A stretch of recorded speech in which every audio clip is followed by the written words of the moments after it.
Hello friends, एक बार फिर से स्वागत है आपका हमारे यूट्यूब चैनल पर।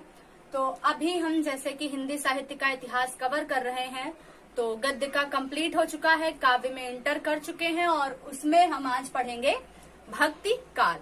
तो भक्ति काल में भक्ति काल की समय सीमा, उसकी प्रवृत्तियां, फिर इसकी कुछ उपधाराएं हैं, दो निर्गुण काव्य धारा और सगुण काव्य धारा। फिर निर्गुण काव्य धारा की भी दो शाखाएं हैं और सगुण काव्य धारा की भी दो शाखाएं हैं। सबके बारे में डिटेल से पढ़ेंगे। तो स्टार्ट करते हैं। सबसे पहले इसकी समय सीमा।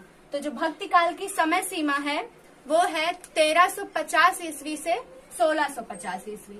इसकी जो समय सीमा है वो है 1350 ईस्वी से 1650 ईस्वी। ये समय सीमा किसके अनुसार है? आचार्य रामचंद्र शुक्ल के अनुसार। आदिकाल में हमने क्या समय सीमा बताई थी? 1000 से 1350, 1000 से 1350 और भक्ति काल की उसी के आगे से यानी 1350 से 1650, जो कि किसने दी है ये समय सीमा? रामचंद्र शुक्ल जी ने। रामचंद्र शुक्ल जी ने। अब बात करते हैं इसको और क्या कहा गया है। तो भक्ति काल को ही पूर्व मध्य काल कहा जाता है। और सबसे इम्पोर्टेंट जो क्वेश्चन उठता है कि हिंदी साहित्य के इतिहास के कौन से काल को या कौन से युग को स्वर्ण काल या स्वर्ण युग कहा जाता है, तो उसका आंसर होगा भक्ति काल, यानी इसे स्वर्ण काल भी कहा जाता है। स्वर्ण काल या स्वर्ण युग।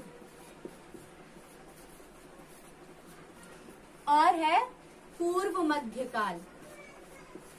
पूर्व मध्य काल, पूर्व मध्य काल और स्वर्ण काल या स्वर्ण युग किसे कहा जाता है? भक्ति काल को। तो ये क्वेश्चन बहुत ही इंपॉर्टेंट है, यानी स्वर्ण काल किस युग, भक्ति काल के हिंदी साहित्य के इतिहास के कौन से काल को स्वर्ण युग या स्वर्ण काल कहा जाता है? तो भक्ति काल को। ये चीज आप नोट कर लीजिए। अब बात करते हैं इसकी कुछ प्रवृत्तियों की।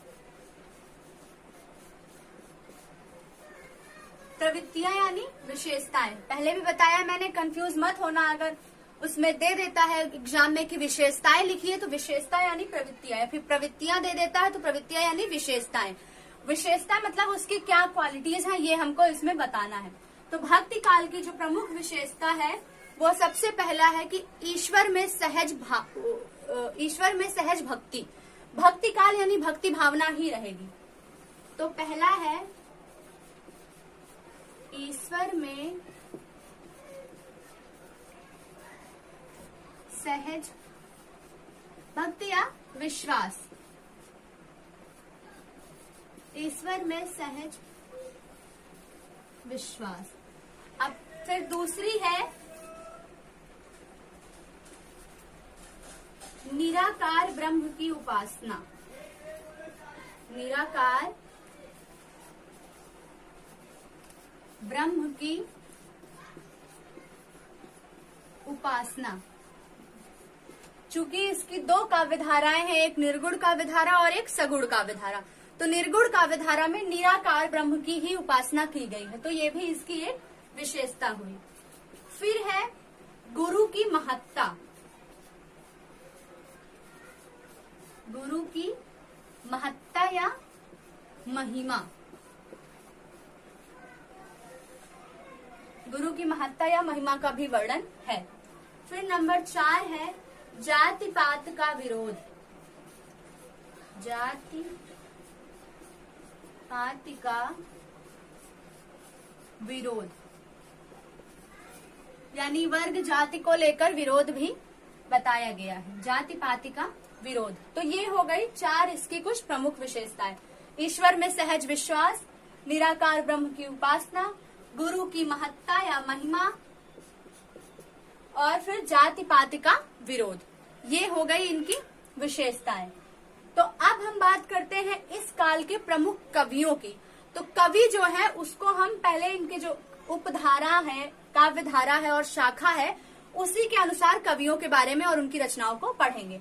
तो ये हम चार्ट से ही समझेंगे। इसके पहले भी मैंने जो है जब आदिकाल काव्य की शुरुआत की थी, वीडियो बनाया था पहला वाला, उसमें हमने बेसिक जो कॉन्सेप्ट लिए थे उसमें थोड़ा बहुत हमने इसकी चर्चा की थी। आज उसी को हम जो है डिटेल में कवर करेंगे। तो भक्ति काल जो है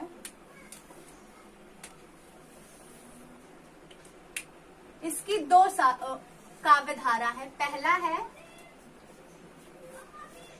सगुण काव्य धारा और दूसरा है निर्गुण काव्य धारा। काव्य धारा, सगुण काव्य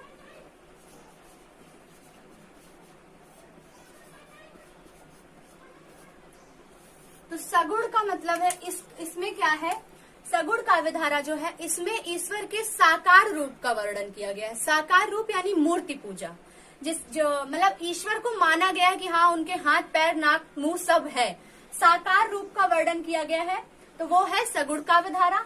और निर्गुण में निराकार ब्रह्म की उपासना की गई है। निराकार ब्रह्म का मतलब क्या हुआ, जैसे जो ध्यान लगा के पूजा करते हैं वो पत्थर पूजा या मूर्ति पूजा पर विश्वास नहीं रखते हैं, तो वो हो गई निर्गुण काव्य धारा।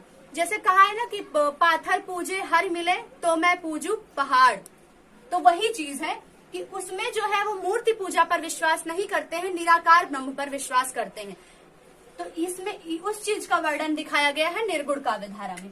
अब इसकी जो उपधाराएं हैं सगुण काव्य धारा की, वो है एक है रामाश्रयी,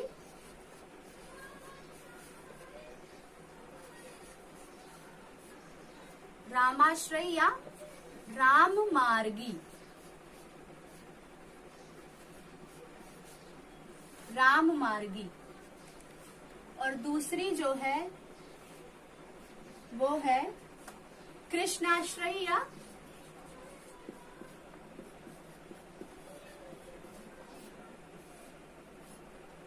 कृष्ण मार्गी। कृष्णाश्रयी या कृष्ण मार्गी ये सगुण काव्य धारा की दो उपधारा है या फिर शाखा है, रामाश्रय शाखा या कृष्णाश्रय शाखा। अब बात करते हैं इसके कवियों की और फिर इनके कवियों की। तो इसके राम आश्रय या राम मार्गी के जो प्रतिनिधि कवि हैं वो है सूरदास जी, तुलसीदास, सूरदास नहीं है तुलसीदास, सूरदास कृष्णाश्रय के हैं। तुलसीदास जी जो है राम आश्रयी या राम मार्गी शाखा के प्रमुख या प्रतिनिधि कवि हैं। तो ये क्वेश्चन पूछता है प्रतिनिधि कवि का कि कृष्ण भक्ति मतलब भक्ति काल के सगुण काव्य धारा या सगुण काव्य धारा के राम मार्गी या रामाश्रयी शाखा के प्रतिनिधि कवि कौन है, तो वो है तुलसीदास जी। इसकी चर्चा मैंने पहले की थी पहले वाले वीडियो में। और इनकी प्रसिद्ध रचना है रामचरित मानस, रामचरित मानस, ये हो गई इनकी प्रमुख रचना। तो ये है प्रतिनिधि या प्रमुख कवि रामाश्रयी शाखा के। और जो अन्य कवि हैं वो है नाभादास,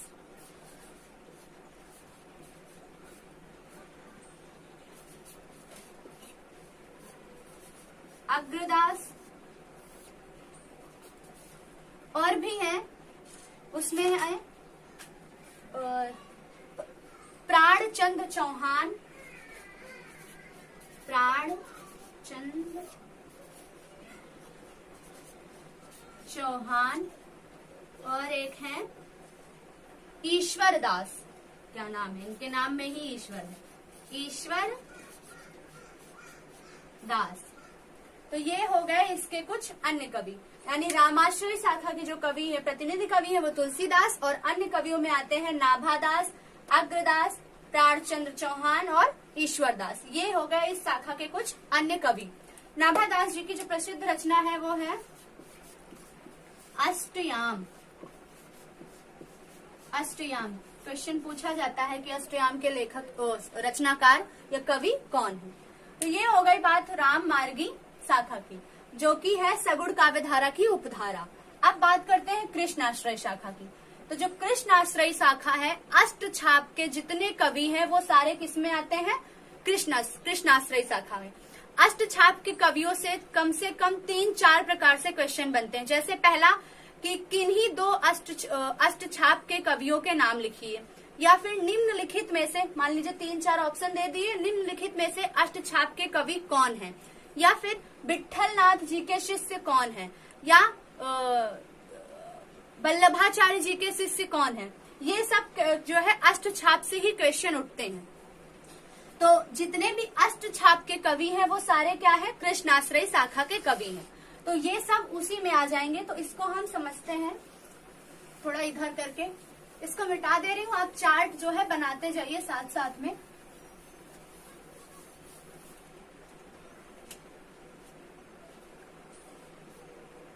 कृष्णाश्रयी, तो इसके जो प्रतिनिधि या प्रमुख कवि है पहले वो जान लीजिए, सूरदास। पहले इनके बारे में थोड़ा सा जान लेते हैं। सूरदास जी ये है प्रतिनिधि या प्रमुख कवि। अब इनकी जो प्रसिद्ध रचनाएं हैं वो 3 हैं, सूरसागर,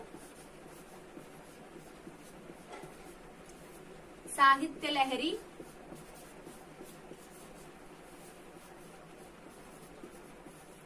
और सूरसारावली। सूरसारावली ये सूरदास जी की प्रसिद्ध रचनाएं हैं 3। और इनका एक वो भी है दोहा भी, या फिर पद्य एक लाइन का, कि सूर सागर साहित्य लहरी सूर की सारावली। एक ऐसी लाइन है, तो वो इन्हीं की रचनाओं की एक लाइन है कि सूर सागर साहित्य लहरी सूर की सारावली। तो प्रतिनिधि कवि है सूरदास, और ये हो गई इनकी रचनाएं। सूर सागर के बारे में जो है कहा जाता है कि हिंदी साहित्य की अक्षय निधि है। सूर सागर क्या, हिंदी साहित्य की अक्षय निधि। अक्षय मतलब जिसका क्षय ना किया जा सके, अक्षय निधि यानी खजाना।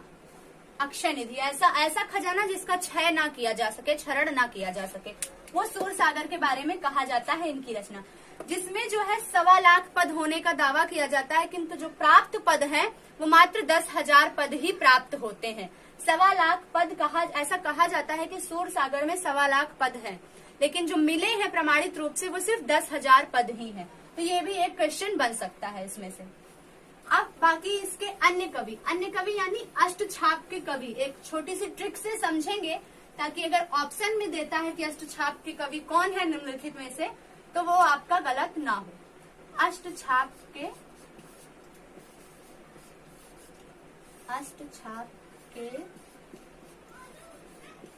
कवि, तो जो इसकी ट्रिक है, अष्ट यानी 8, अष्ट यानी 8, यानी अष्टछाप के कवियों में कितने कवियों की संख्या कितनी है, 8। ये क्वेश्चन पूछता है अगर कि अष्टछाप में कवियों की संख्या कितनी है, तो 8। जैसे इसके पहले हमने तार सप्तक पढ़ा था, तार सप्तक, दूसरा सप्तक, तीसरा सप्तक, चौथा सप्तक, सप्तक यानी 7, उसमें कितने कवि थे, 7। यहाँ पे अष्ट है, अष्टछाप, अष्ट यानी 8 कवि। तो 4 इधर लिखते हैं, 4 इधर, क्योंकि जगह नहीं है। तो जो शॉर्टकट है वो मेरे पास है KKSP, और इधर है GNCC। ये एक उनके नाम का पहला लेटर है बस। तो KKSP और GNCC। तो बात करते हैं KKSP, यानी के से क्या है, कृष्णदास।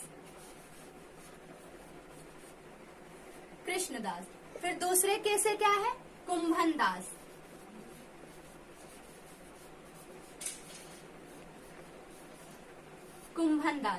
फिर S से क्या है, S से है सूरदास। हाँ, सूरदास जो कि कृष्णाश्रय शाखा के प्रतिनिधि कवि हैं, लेकिन अष्टछाप में आते हैं ये भी, इसलिए इनका नाम है यहाँ पे सूरदास। और P से है परमानंद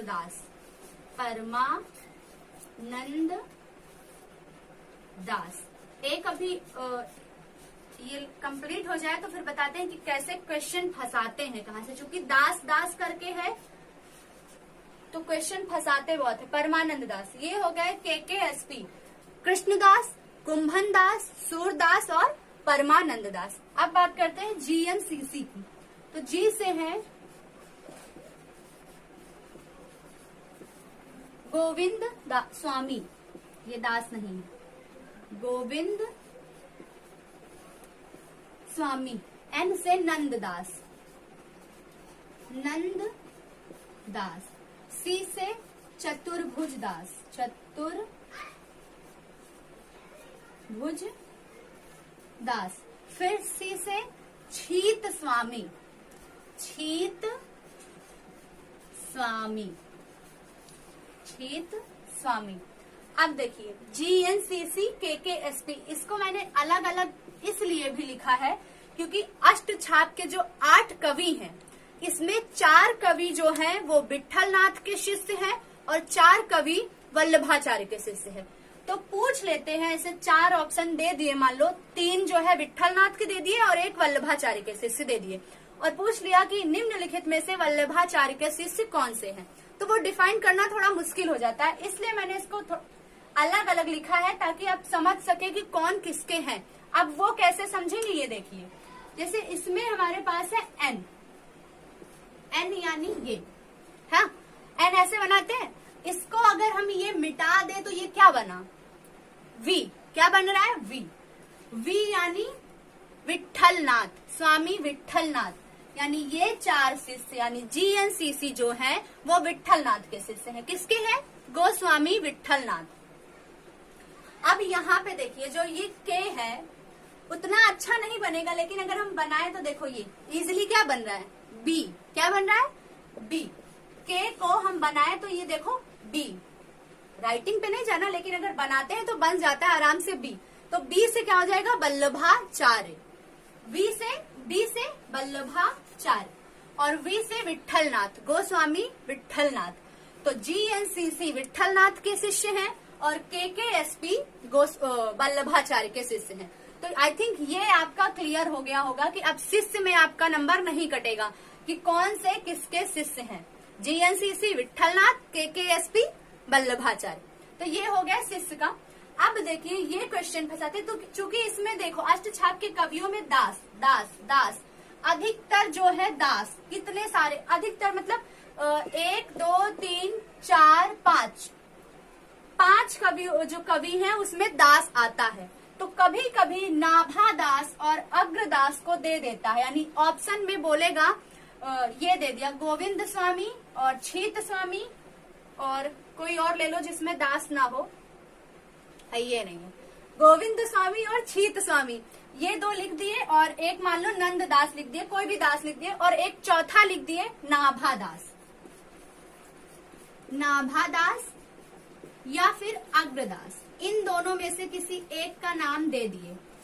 तो उसमें क्या है मतलब, तो पूछ लेते हैं कि जो निम्नलिखित में से अष्टछाप के कवि कौन से नहीं है। तो कुछ बच्चे होते हैं क्या दिमाग में बैठाते रहे दास दास दास यानी अष्टछाप, ये तो उनका ये चीज फिर गलत हो जाता क्योंकि इनके नाम में भी दास है।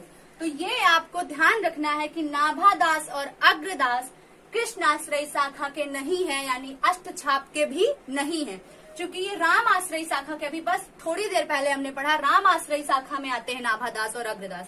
तो अगर इस तरह से भी क्वेश्चन दे सकता है कि क्या नाभा दास या फिर अग्रदास कृष्णाश्रयी शाखा के या फिर अष्टछाप के कवि हैं, ऐसे भी दे सकता है, क्योंकि दास जो है बहुत ही कंफ्यूज कर देता है।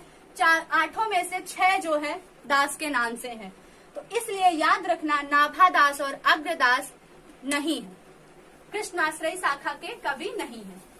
ये हो गई हमारी सगुण काव्यधारा पूरी। सगुण काव्यधारा में कितने 2 निर्गुण कृष्णाश्रयी और प्रेमाश्रयी। अब बात करते हैं निर्गुण काव्यधारा की। और कवि जो अष्टछाप के कवि हैं उनके शिष्य आप याद रखेंगे कि GNCC विट्ठलनाथ और KKSP वल्लभाचार्य। अब बात करते हैं निर्गुण काव्यधारा की। तो जो निर्गुण काव्यधारा है इसकी भी 2 उपधाराएं हैं, एक ज्ञान मार्गी और दूसरा प्रेम मार्गी या फिर ज्ञानाश्रयी और प्रेमाश्रयी। बात करते हैं एक एक की। तो पहला है ज्ञान मार्गी या ज्ञानाश्रयी, ये हो गई पहली इसकी उपधारा। तो प्रतिनिधि प्रतिनिधि कवि, क्वेश्चन हमेशा बनता है प्रतिनिधि कवि से, तो इसके जो प्रतिनिधि हैं ज्ञान मार्गी के, वो हैं कबीर दास। कबीर दास। लेकिन ये जान निर्गुण में निराकार ब्रह्म की उपासना है, और कबीर दास जो है निराकार ब्रह्म की उपासना करते थे। ज्ञान मार्गी मतलब इनके जो दोहे थे, जो इनके पद होते थे, उनसे ज्ञान प्राप्त होता था, अधिकतर वो ज्ञानार्जन के लिए होते थे। तो कबीर दास इसके जो है प्रतिनिधि कवि हैं। अब जैसे इन्होंने कह दिया कि सोना सज्जन साधुजन एकै धका दरार, ये वाला है, या फिर साच बराबर तप नहीं झूठ बराबर पाप, ये सब जो इनके दोहे हैं। छो साधु की पूछ लीजिए ज्ञान, मोल करो तलवार का पड़ी रहन दो म्यान, ये भी इन्हीं का दोहा है। तो इसमें देखिए ज्ञान ही दे रहे हैं कि जाति ना पूछो साधु की, मतलब जो साधु है, जो गुरु है, उनसे ये, उनके सामने ये मत देखो कि आप कौन से कास्ट के हैं, कौन सी जाति की हैं। मतलब मान लीजिए हम ब्राह्मण हैं, आप शूद्र हैं, तो हम कैसे पढ़े आपसे, वो जो घमंड आ जाता है, वो सब ना देखो। हमारा काम है उनसे ज्ञान लेना। वैसे ही मोल करो तलवार का पड़ी रहन दो म्यान, म्यान से कोई मतलब नहीं है आपको, जंग में आपको तलवार काम देगी, ना कि म्यान। इसलिए ये जो है ज्ञान ही बताते हैं, तो इनके दोहों में ज्ञान मिलता है। इसलिए ज्ञान मार्गी के प्रतिनिधि कवि जो है कबीर दास, और इनकी रचना बीजक। ये हो गई इनकी रचना बीजक। अब इसके जो अन्य कवि हैं वो है रैदास, संत रैदास या रविदास, एक ही है, रैदास संत। यहां से भी क्वेश्चन बनता है, एक सेकेंड रुकिए। कबीर दास को भी संत कबीर कहते हैं, मतलब इनका नाम इनके आगे संत लगता है, संत। और इसके जो दूसरे हैं वो है संत रैदास, अन्य कवि में संत रैदास या रविदास, इन्हीं को कहा जाता है। क्योंकि इनका जन्म रविवार के दिन हुआ था, इसलिए रविदास भी कहा जाता है, रविदास। अब ये क्वेश्चन बनता है कि ज्ञान मार्गी शाखा के दूसरे कवि का नाम लिखिए, जो मतलब दूसरे संत कवि का नाम लिखिए। तो वो संत कवि है रैदास। पहले है संत कबीर दास जो कि प्रतिनिधि कवि ही है। तो ज्ञान मार्गी शाखा के दूसरे संत कवि, मतलब कबीर दास के अलावा जो संत कवि हैं उनका नाम, तो वो हो जाएगा संत रैदास। इन्होंने ही कहा है जो मन चंगा तो कठौती में गंगा। और संत रैदास के बाद है धर्मदास। धर्मदास, देखिए दास इसमें भी है, धर्मदास। और गुरु गोविंद सिंह,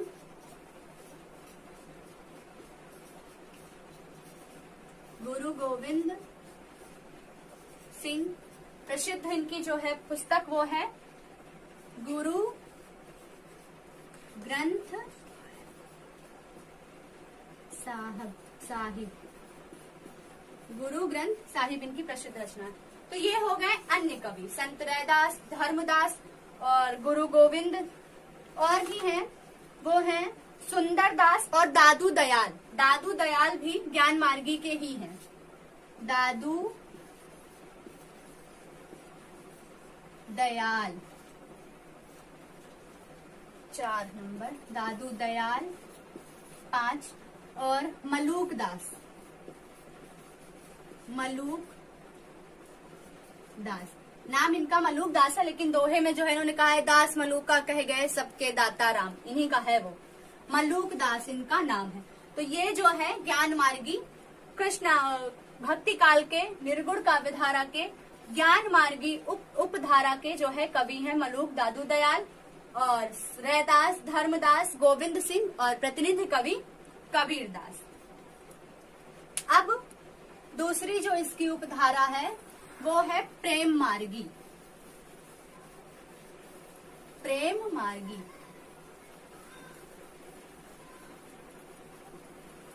दिना, प्रेम मार्गी या फिर प्रेमाश्रयी। इसके पहले जब मैंने बनाया था बेसिक कॉन्सेप्ट जिसमें लिया था, उसमें भी बताया था कि ये क्वेश्चन फंसता है कि प्रेम मार्गी या प्रेमाश्रयी शाखा को पल्लवित करने का श्रेय किसे जाता है, यानी इसे उभारने का, इसे उत्पन्न करने का श्रेय किसे जाता है, तो वो है सूफी मुसलमान कवियों को। सूफी मुसलमान कवियों को। तो इसमें क्या होता था, जो उस टाइम के राजा वगैरह थे और रानियां थी, उनकी जो है प्रेम गाथा का वर्णन किया जाता था। प्रेम मार्ग इस शाखा में वही आते। तो इसके जो प्रतिनिधि कवि हैं, प्रमुख कवि हैं, वो है मलिक मोहम्मद जायसी। मलिक मोहम्मद जायसी, मलिक मोहम्मद जायसी, ये है प्रतिनिधि कवि। और इनकी जो रचना है, प्रसिद्ध रचना, वो है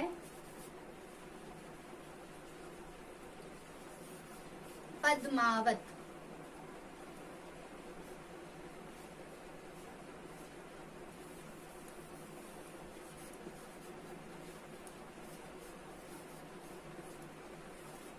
पद्मावत इनकी जो है वो प्रसिद्ध रचना है।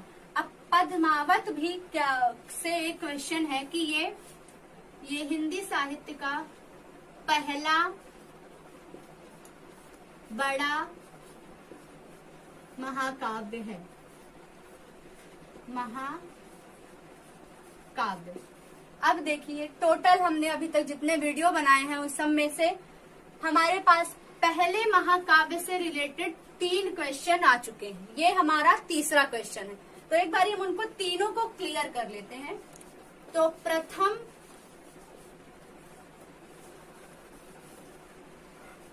चूंकि सब है इसलिए प्रथम नहीं लिख रहे हैं, सीधा महाकाव्य, क्योंकि ये क्लियर करना जरूरी नहीं, कंफ्यूज होते रहेंगे आप। महाकाव्य, खड़ी बोली का महाकाव्य, खड़ी बोली का महाकाव्य, और फिर बड़ा महाकाव्य, बड़ा महाकाव्य। ये चीज आप ध्यान दीजिए। तो है जो पहला महाकाव्य है वो है पृथ्वीराज रासो, चंद्रवरदाई की रचना पृथ्वीराज रासो। और जो खड़ी बोली का पहला महाकाव्य है वो है प्रिय प्रवास, अयोध्या सिंह उपाध्याय हरिऔध की प्रिय प्रवास। ये क्या है, खड़ी बोली का पहला महाकाव्य, और ये पहला महाकाव्य है। पृथ्वीराज रासो पहला महाकाव्य है। अब बात करते हैं बड़ा महाकाव्य, यानी ये सब महाकाव्य ये भी हैं, लेकिन महाकाव्य का भी बाप समझिए। बड़ा का मतलब कि सबसे बड़ा जो है, महाकाव्यों में सबसे जो बड़ा लिखा गया है वो है मलिक मोहम्मद जायसी की पद्मावत। क्या है, मलिक मोहम्मद जायसी की पद्मावत, यानी सबसे बड़ा महाकाव्य यही है। महाकाव्य का मतलब ही है आदि से लेके अंत तक की पूरी व्याख्या, मतलब पूरा उनका चरित्र जीवन, जो उनका जीवन काल है पूरा लिखना। तो जो पद्मावत है ये है राजा रत्नसेन और पद्मावती, रानी पद्मावती, राजा रत्नसेन और रानी पद्मावती। ये चीज आप नोट कर लीजिए, क्योंकि यहाँ से भी क्वेश्चन उठता है कि जो पद्मावत के मुख्य नायक और नायिका कौन है, तो वो है राजा रत्नसेन, राजा रत्नसेन और रानी पद्मावती। मूवी भी बनी है इस पे, किसकी है, दीपिका पादुकोण और रणवीर सिंह की। बहुत चर्चे में है इस समय दीपिका पादुकोण जी, अपने चरस गांजा माल के चक्कर में। तो उनकी मूवी है ये पद्मावती। तो रानी पद्मावती और राजा रत्नसेन इसके जो है प्रमुख नायक और नायिका है।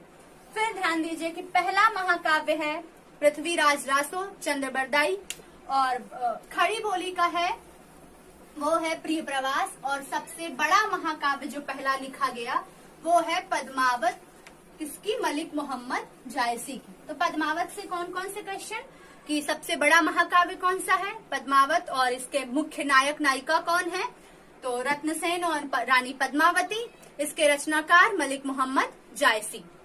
ये हो गए इसके प्रमुख यानी प्रतिनिधि कवि थे मलिक मोहम्मद जायसी। और जो इसके अन्य कवि हैं, बात करते हैं उनकी, तो इनकी कुछ रचनाएं हैं, इसलिए हम जो है पूरा टेबल बना के करते हैं रचना और रचनाकारों की।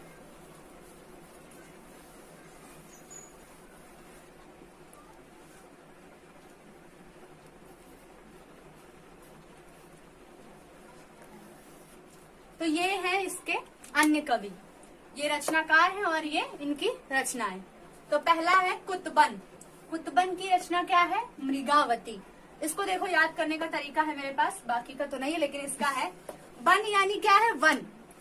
इसको समझ लीजिए तो याद हो जाएगा। वन यानी वन ले लीजिए। और मृग, मृग कहाँ पाए जाते हैं? हमारे घर में तो नहीं, अगर पाला है तो बात अलग है, बाकी मृग कहाँ पाए जाते हैं? वन में। तो कुतबन की रचना है मृगावती। फिर है मंझन।